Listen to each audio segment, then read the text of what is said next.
Hello, everybody. It's Lotus Moon. Okay, so this has to be one of the most adorable readings I have ever done. This story is called A Watchful Changeling, and it was written by Carapace. And, well, it's a story for Flurry Heart and Thorax. Oh my goodness, I never thought in a million years I'd be able to read a story like this, or would consider reading a story like this. But once I first read it, I had to read it for you guys. So without further delay and my babbling, here we go. A Watchful Changeling, written by Carapace, with cuddles, nuzzles, and correctional fangs.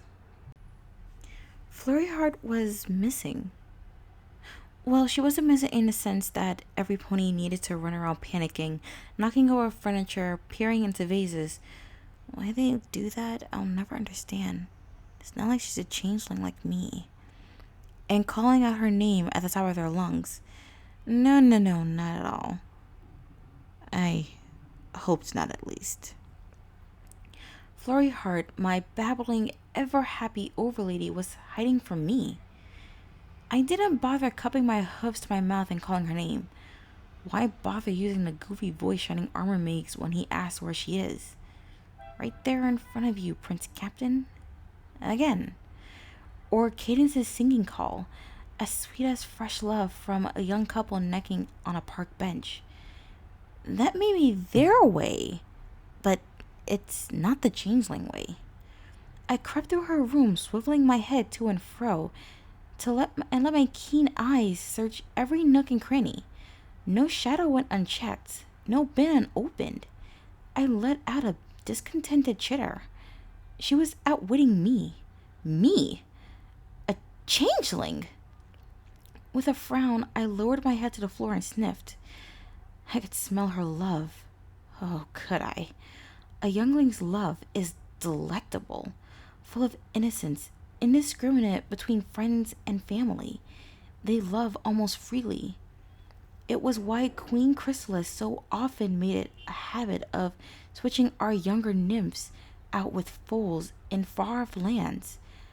How easy for a changeling nymph to grow strong on stolen love from parents, while we sipped from younglings who didn't know better and who could be trained to serve their new queen. I took no pride in such things, but it did help to know the scent of foolish love. She was close, and she was happy. Those were good things, I decided, even though it likely meant she was up to no good yet again. Fortunately, I was confident there was no possible way Flurry had gotten her hoofs on hot oatmeal again. My hoofs stopped. I stood up straight, glancing about nervously.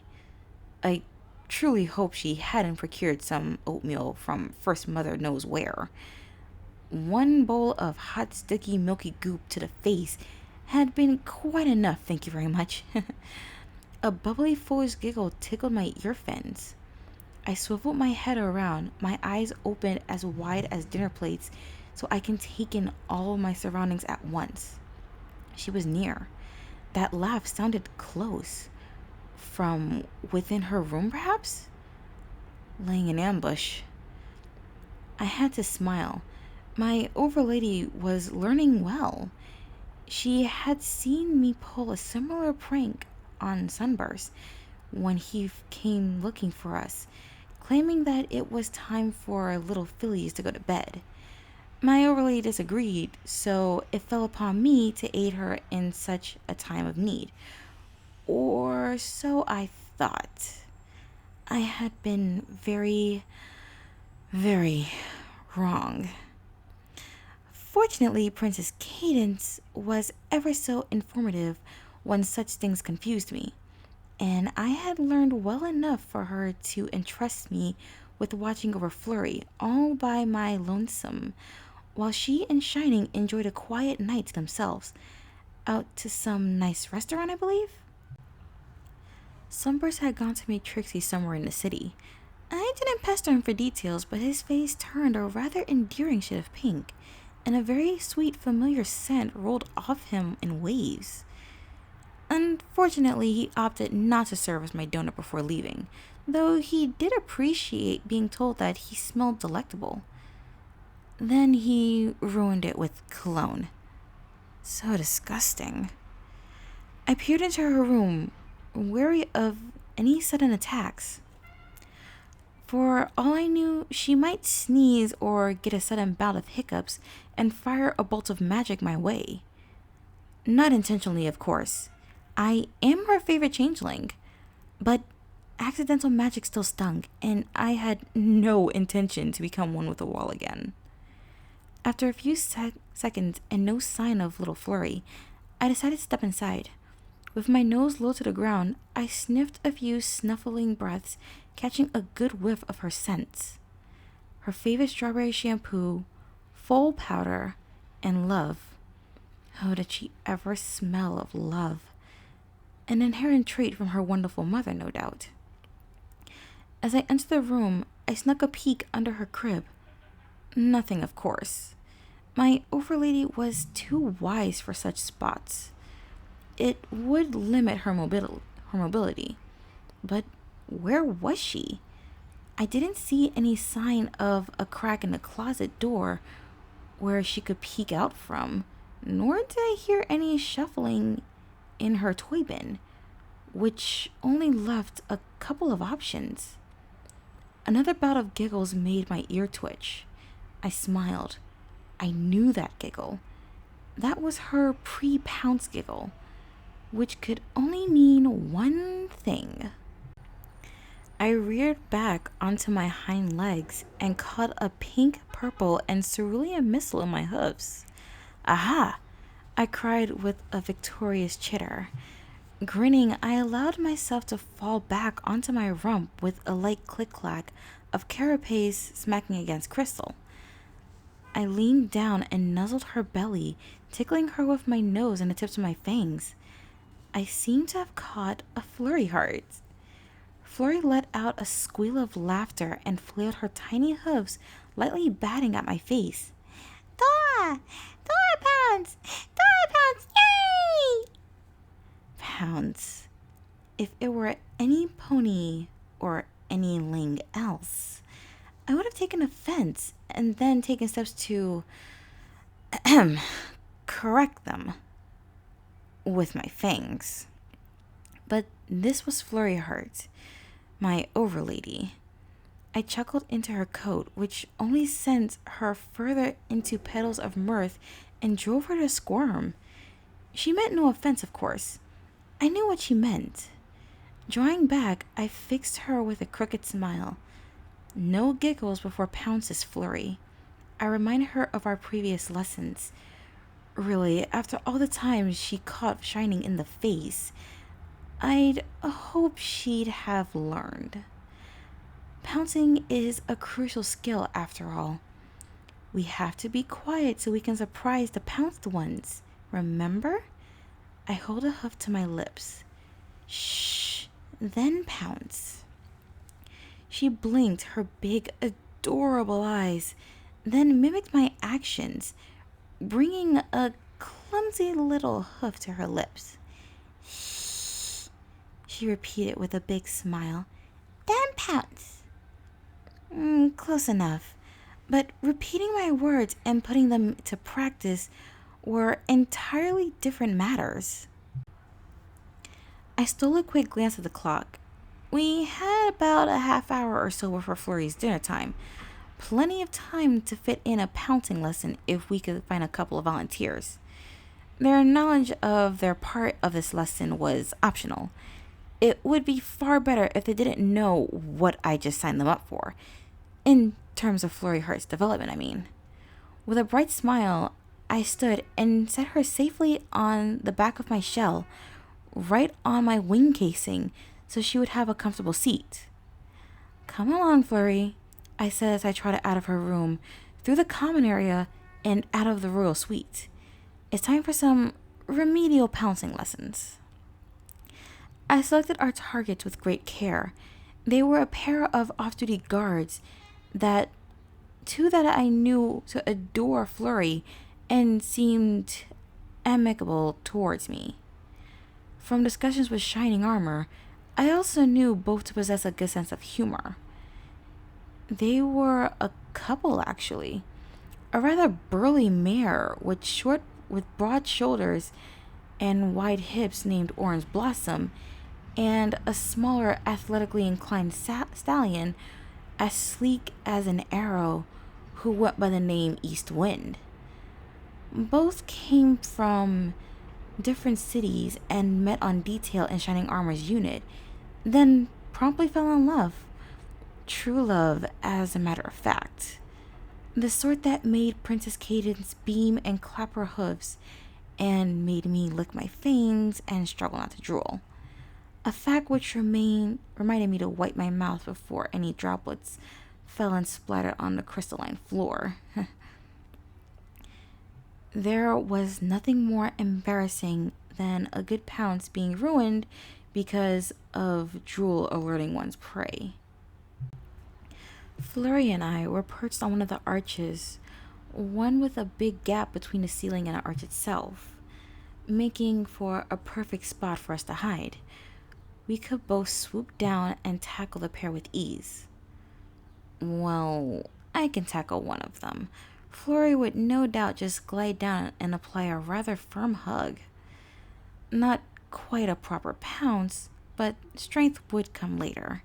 Technique was more important at this stage in her development. I turned to Flurry, who gazed back at me through those baby blue eyes with a bright smile, though I noticed her feathers twitching and cheeks puffed up like they were full of oatmeal. She was trying not to laugh. Such a good filly. Without a word or sound, I brought a hoof to my lips to remind her. Little Flurry copied me, then covered her mouth with both hoofs. I had to fight the urge to let out a chittering laugh myself, so I turned to keep an eye on Orange and East. My ear fins twitched as they trotted beneath us. I could hear their voices floating up, though not enough to make out, but this was hardly important. We were on a pouncing mission, not an eavesdropping mission. I leaned in close to Flurry and whispered, "No pouncing when they can see you coming, remember? We stay quiet, stay hidden, and surprise them with pounces." "Sssss," she hissed, furrowing her brows as if to scold me. "Sssss, Toa, 10 pounds." Such an attentive student. She would make an excellent changeling, but a better princess, no doubt. Grinning a fanged grin, I nodded. Then I motioned for her to follow me as I shimmied over to the other side of the archway, waiting for them to come through. That way, we wouldn't be coming down the way they could see us. We'd flank them. I won't pretend the thought didn't make the old predatory instinct stir. Though I loathe the idea of stealing love, I am and ever will be a changeling. My lips tugged wider, no doubt revealing the full length of my fangs and a mouthful of sharp needle-like teeth. I took a deep breath, nodded to Flurry, and leapt off the archway.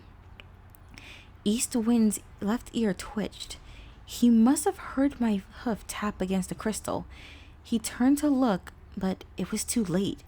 His eyes went wide and wings flared out in panic, just in time for me to wrap my forelegs around his shoulders and drag him to the ground before I pinned his shoulders.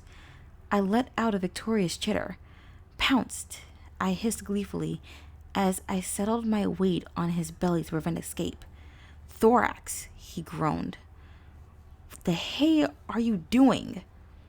To my left, Orange Blossom glared at the side of my head. "That's what I'd like to know." She growled, flicking her tail angrily. "What in Celestia's name are you trying to..." Flurry Heart latched onto her face at the perfect moment. "Pants!" she chirped. Her ears waggled and tail swished gaily.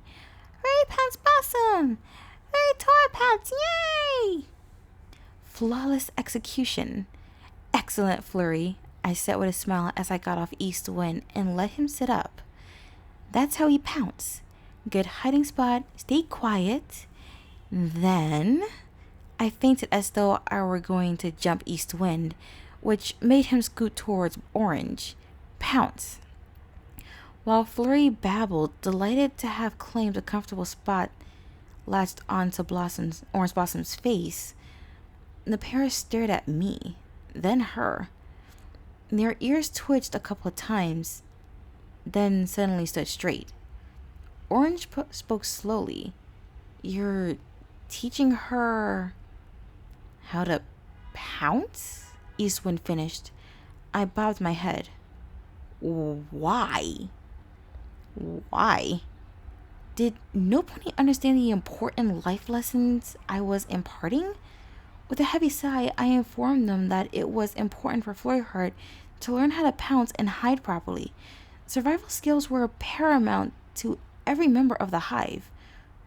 Well, this wasn't technically the hive, so I amended it to being important to the herd of ponies. For some reason, I tasted amusement from both at the wording. East had a sudden coughing fit. Curious. By the time I'd finished, the pair shared pensive looks. After a moment, Orange lit her horn in a verdant green light and removed Flurry from her face in favor of settling the giggling little princess upon her back. Then I noticed the corners of her mouth tugging into a most wicked grin. Something in my belly told me I should run. You know, Thorax, she purred, taking a step towards me. Her Vendinial eyes danced like leaves in the breeze. There is something else the herd takes very seriously, paramount to social acceptance even. I blinked twice. Huh? East wind began to circle around my right side, cutting off the far corridor. Yeah, it's something you and the young princess could both use, since their highnesses are out. His wings flared in challenge. So why don't we help you out? Anxiety clawed at my belly. They couldn't mean what I feared. They simply couldn't. I took a step back from him, a nervous grin spread across my face. My hindquarters bumped into Orange Blossom's chest. She looped a hoof around my shoulder and crushed me against her side in an iron embrace. A surprising show of physical strength for a unicorn other than Shining. Come along, kids, she said. It's bath time. My heart sank. I let out a sad chitter and tried to tug myself free, but East trotted up and pressed his shoulder against mine and wrapped a wing around my barrel. I was doomed. Water was not a good thing unless I was being drunk. It goes right through the holes in my legs, and I end up sinking in it. And just, give me a half hour and I'll lick my carapace so clean it gleams like a polished rock. But that didn't satisfy Orange and East. No, they made sure I stayed in the tub with Flurry and scrubbed every inch of my carapace clean. For the better part of 45 minutes, I was a miserable changeling. Flurry seemed happy to be clean, though, so I didn't protest too much. Her coat felt nice and velvety smooth, and the curls in her mane bounced almost happily as she rode on my back towards her bedroom. Dinner had been quite nice, though. She ate her food without throwing it for once, and the staff had gone to the Griffin Traders to find me a nice big fish. Salmon even, my favorite. Of course, once dinner was finished, it was time for Flurry's least favorite part, bedtime. She tried to fly from my back the moment I stopped by her crib, but I had long since learned to react to her tricks. I caught her around the barrel and held her close. No, Flurry, I scolded gently, nuzzling my nose against hers. It's not time for flying, it's time for sleeping. Flurry pouted. Not sleep, she cried. Play! We already played today, Flurry. I fetched her blanket from her crib and began wrapping her in it, just as Cadence had taught me. Funnily, though, it was much like cocooning. A little blanket cocoon for my overlady. Her favorite blanket, might I add. It's time for you to rest so we can play more tomorrow. She frowned. There was little doubt she wished to protest, but the promise of playing again was something she seemed willing to consider. Face? She asked. Face and play? Grinning, I nuzzled her cheek. Of course, I'll make faces for you. But you have to be a good filly and go to sleep for me, okay? Flurry squealed and babbled, happy that our deal had been made, as if I would ever let her go a morning without her silly faces. But I couldn't tell her so, or she might demand a greater price. She might demand that I teach her how to hide when her mother tries to make her eat vegetables instead of sweets. Not that I didn't sympathize with her plight, but I was a good, loyal subject of the Crystal Empire and Equestria. If the royal family gave a direct command, I would see it carried out to the best of my ability. I set her down gently in her crib and made sure to lay her head on a pillow so fluffy Princess Cadence swore Pegasi would be jealous. Which sounds impressive. After all, they sleep on clouds. With a smile, I leaned over the edge and nuzzled her mane. Good night, Flurry Heart, I whispered. Sing, she demanded with a grin of her own. Do I sing? Ah, the bedtime song her mother always sang. I didn't know that one. But I did know the one I sang for her once or twice before, when Sunburst and I watched over her for a night while her parents dealt with a couple of angry ambassadors posturing for something or other. Personally, I didn't think mine was quite as nice as Princess Cadence's. She has a voice that could charm a dragon to part with his horde. Still, it was nice to know my humble efforts were appreciated. I cleared my throat and let out a bit of buzz, just to make sure no excess cocoon slime had found its way down my esophagus. It sounds funny, but changeling colds are anything but amusing. Last time, Princess Cadence and Sunburst had to get hammers and chisels to free shining armor from an accidental cocooning. He took it in stride at least, after about 3 showers and several cleansing spells, but he vowed that I'll never live it down. I hummed a bit and set my hooves on the edge of her crib, and then began to sing. Okay, let me stop for a moment, everybody. Now, after my last attempt at singing during a reading, I vowed I would never attempt it again. While the song does sound nice, I can't seem to place a melody that would go good with it in my head. So, Carapace, if you would like someone to, sing this, like their own rendition of it, then I suggest that. For now, I'll just talk the lyrics.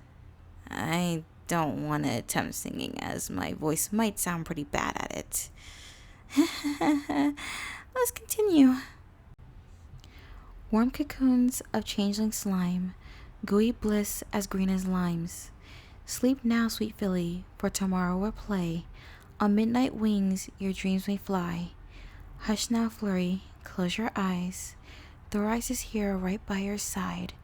No monsters, no nightmares will enter your room, and if they should try, I broke off my singing and let out an angry hiss, baring my fangs and lashing my forked tongue as if I were about to rip the face off whatever hideous creature dared enter the room and threaten my overlady while she slept.